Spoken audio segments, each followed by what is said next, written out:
Welcome back to the Begin Purpose podcast. In our last regular episode, we talked about becoming someone who can carry the purpose. We explored the difference between clarity and capacity, and why a meaningful life requires more than knowing what matters. It requires the emotional, practical, relational, and spiritual strength to carry what matters well. Today, I want to continue that conversation by talking about the moment purpose begins to mature. Because in the beginning, purpose often feels exciting. It feels fresh. It feels like a door opening. There is energy in the beginning. There is hope in the beginning. There is the feeling that something is finally moving, finally waking up, finally becoming clear. You may feel inspired, motivated, relieved, even surprised by the idea that your life still has direction and meaning.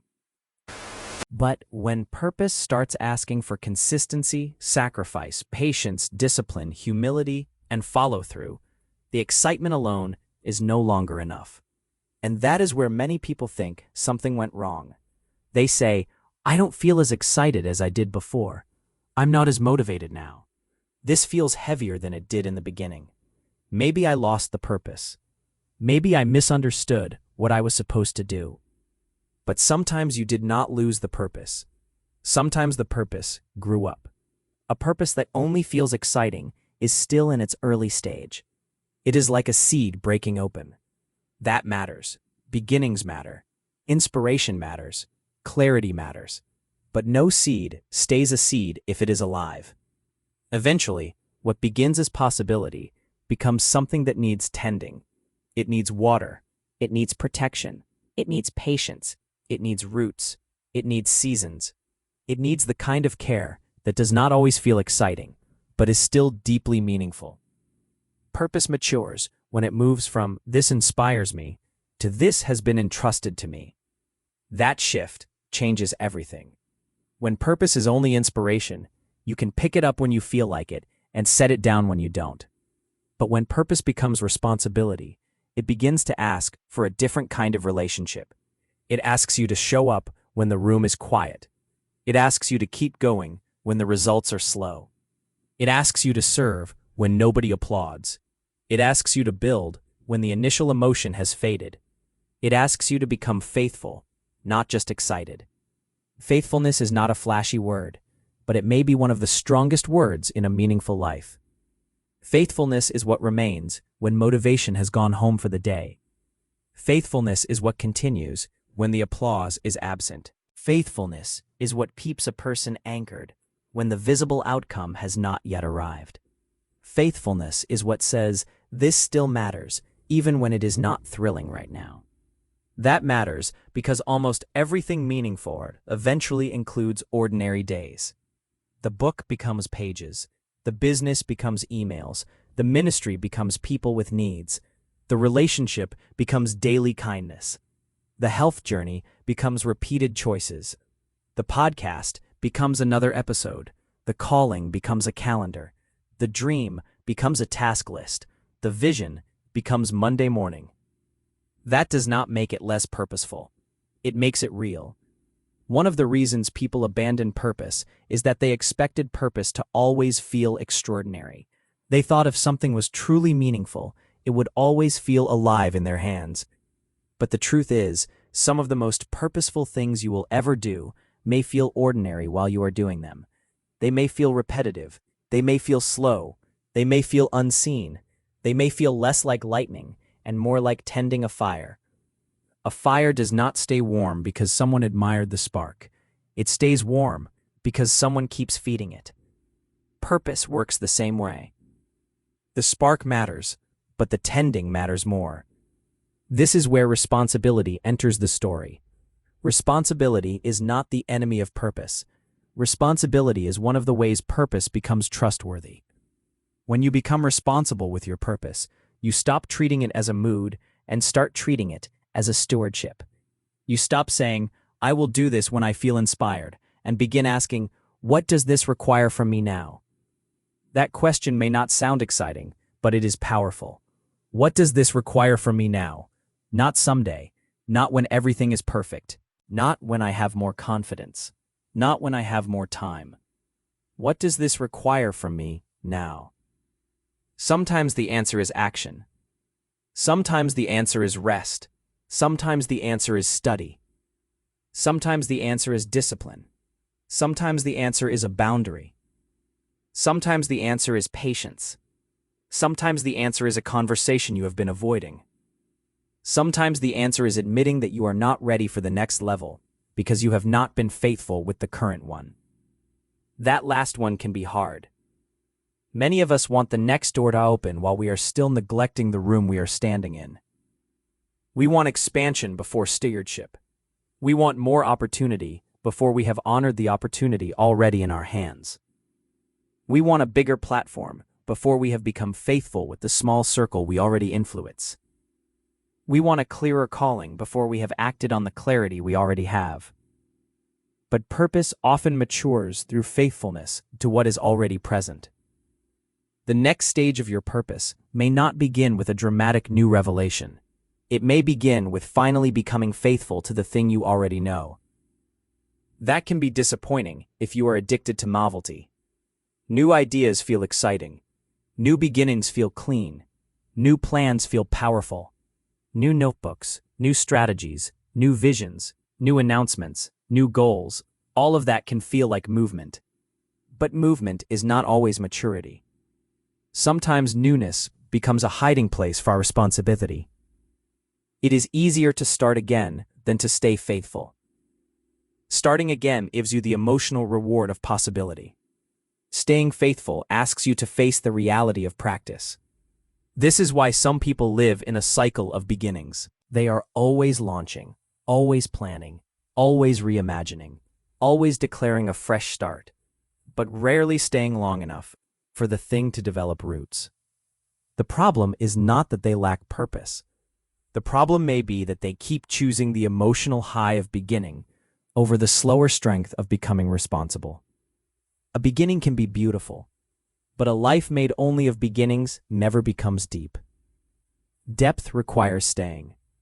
Not staying in what is unhealthy, not staying in what is misaligned, not staying in what is destroying you, but staying with what is true long enough for it to form you. Staying with the work, staying with the practice, staying with the healing, staying with the small actions, staying with the person you are becoming when the excitement fades and the responsibility remains. There is a sentence I want to offer. Purpose matures when you stop needing it to entertain you and start allowing it to form you. That sentence matters because meaningful things are not always entertaining. Marriage is meaningful, but not always entertaining. Parenting is meaningful, but not always entertaining. Leadership is meaningful, but not always entertaining. Healing is meaningful, but not always entertaining. Building something that matters is meaningful, but not always entertaining. If we expect purpose to constantly stimulate us, we may abandon it the moment it starts forming character instead of giving us excitement. But formation is one of the signs that purpose is real. Purpose will often expose what needs to grow in you. It will reveal where you lack patience. It will reveal where your ego wants applause. It will reveal where fear still controls your choices. It will reveal where discipline is weak. It will reveal where your yes has been too easy and your no has been too rare. It will reveal where you want impact without endurance. This exposure is not punishment, it is development. Purpose does not only give you something to do, it reveals who you are becoming while you do it. That is why responsibility can feel heavy.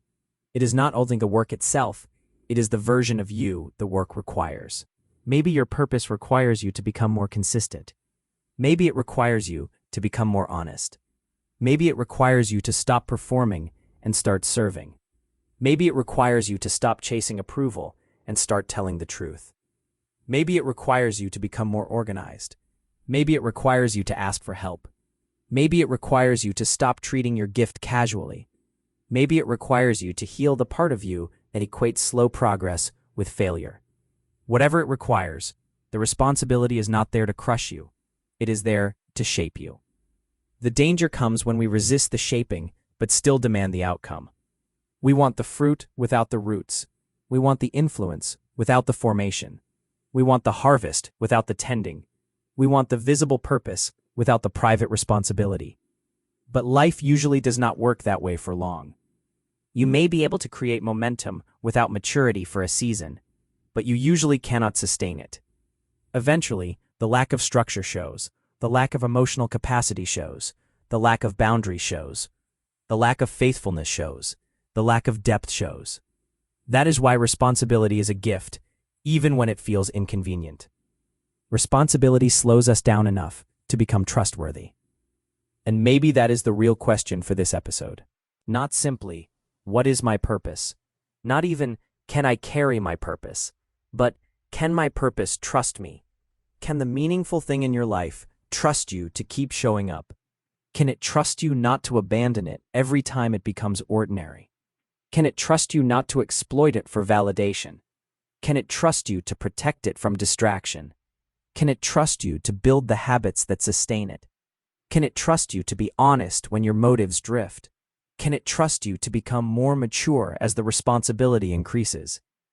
That may sound like a strange way to phrase it, but sometimes we need to turn the question around. We often ask whether we can trust the purpose. Is it real? Is it meaningful? Is it worth my time? Will it work? Will it matter? Will it lead somewhere?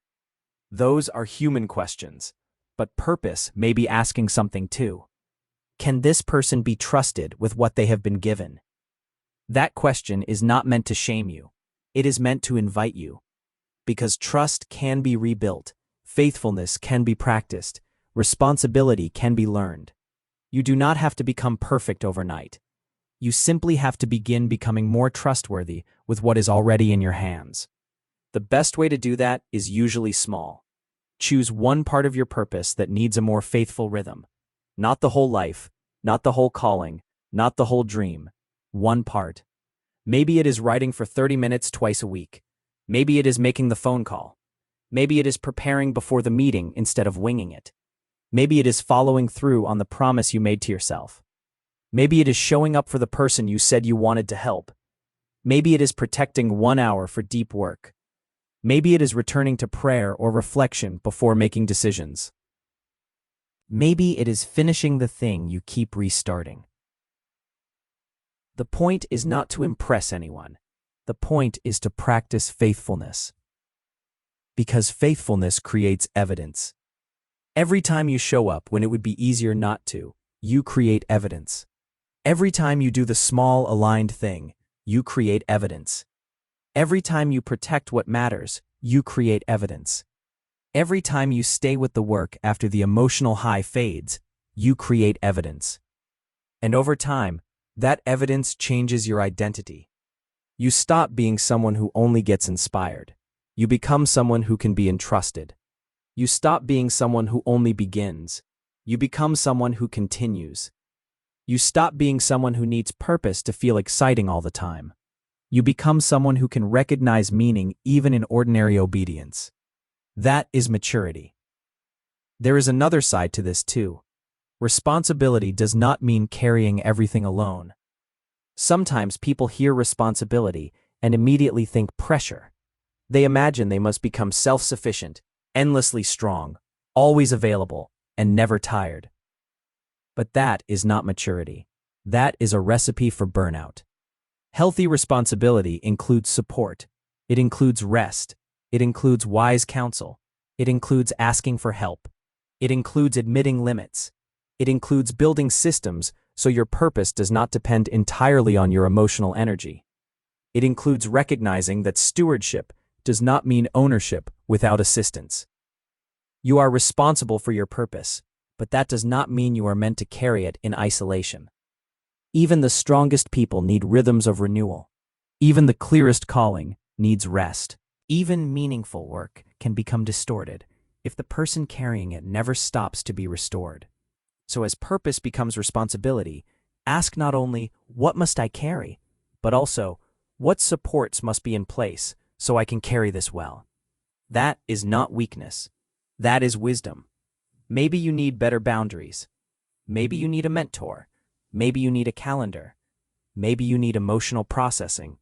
Maybe you need a weekly reset. Maybe you need fewer distractions. Maybe you need a friend who asks the right questions. Maybe you need spiritual grounding. Maybe you need to stop saying yes to things that drain the very energy your purpose requires. Responsibility is not about carrying more and more until you collapse. It is about carrying what is yours with wisdom.